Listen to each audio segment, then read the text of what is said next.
Hi అండి, అందరికీ నమస్తే. Welcome to my channel. ఈరోజు ఆంజనేయ స్వామి వాటర్ రంగోలీ వేశానండి. వాటర్ రంగోలీ వేసి చాన్నాళ్ళు అయిపోయిందండి. ఈరోజు ఏంటో వేయాలనిపించింది. సరే వేద్దాము అని వేశాను. వెయ్యగానే కూడా ఆంజనేయ స్వామి బాగా వచ్చారు అనుకుంటున్నానండి. ఆంజనేయ స్వామి వాటర్ రంగోలీ ఎలా వచ్చిందో కామెంట్ ద్వారా తెలియజేయండి. అలాగే మా వీడియో చివరి వరకు చూడండి. చివరి వరకు చూసి కామెంట్ చేయండి. ఈ water rangoli background green, light green, dark green తీసుకున్నానండి.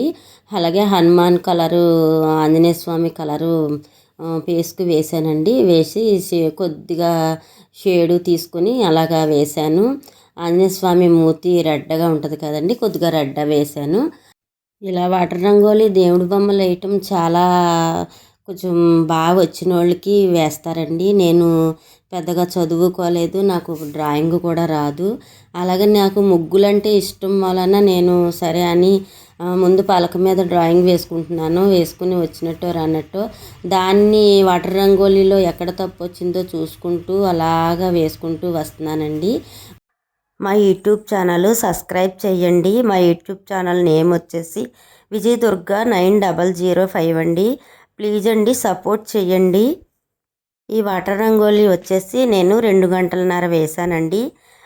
ఫ్యాన్ కూడా వేసుకోకూడదు. ఫ్యాన్ వేసుకోకుండా వాటర్ కదలకుండా చాలా జాగ్రత్తగా వేయాలండి. మా ఛానల్ని సపోర్ట్ చేస్తారని, కామెంట్ ద్వారా తెలియజేస్తారని, మా ఆంజనేయ స్వామి ఎలా వచ్చారో కామెంట్ చేయండి. Like, share, comment, follow. Thank you.